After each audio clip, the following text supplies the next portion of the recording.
राज्यात पोळा हा सण मोठ्या उत्साहात साजरा केला जातो। वर्षभर राबणाऱ्या बैलांचे शेतकरी आभार मानतो।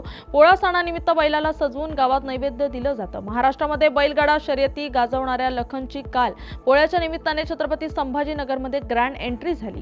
यामुळे गावकरी आणि बैलगाडा शर्यत प्रेमींनी त्याला बघण्यासाठी गर्दी केली होती। 2 वर्षात 150 बैलगाडा शर्यतीमध्ये तब्बल 70 लाखांचं बक्षीस लखननं मिळवलंय। लखन हा 3 वेळा हिंदकेसरी ठरलाय। महाराष्ट्रातल्या बैलगाडा शर्यती आकर्षणाचा केंद्रबिंदू असलेल्या लखनचा आढावा घेतलाय आमचे प्रतिनिधी संजय आहेर यांनी।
महाराष्ट्रामध्ये बैलपोळा हा मोठ्या उत्साहात साजरा होत आहे।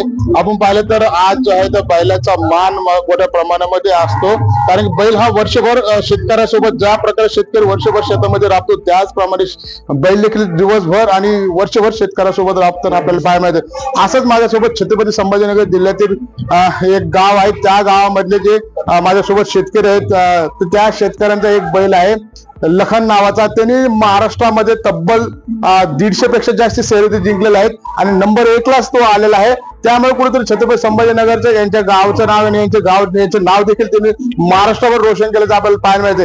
तब्बल 150 वेळेस त्यांनी 150 शर्यती जिंकल्या आहेत आणि एकूण जर पाहिलं तर जवळपास 70 ते 80 लाख रुपयाचे इनाम देखील त्यांनी दिलेलं आहे आणि एकूण जर पाहिलं तर आपण 14 टू व्हीलर त्यांनी देखील जिंकून दिलेलं आहे. त्यामुळे कुठेतरी त्या बैलाचा मान हा महाराष्ट्रामध्ये नव्हे तर राज्यामध्ये आणि अनेक राज्यामध्ये त्यांनी शर्यती जिंकलेल्या आहेत. त्यामुळे माझ्यासोबत ते शेतकरी आपण त्यांच्या भावना देखील जाणून घेणार आहोत. सर, काय सांगाल, आज तुमच्या बैलांनी तुमचं महाराष्ट्रभर नव्हे तर राज्यभर मोठं नाव केलेलं आहे, अनेक राज्यामध्ये तुम्ही शर्यती जिंकलेले आहे.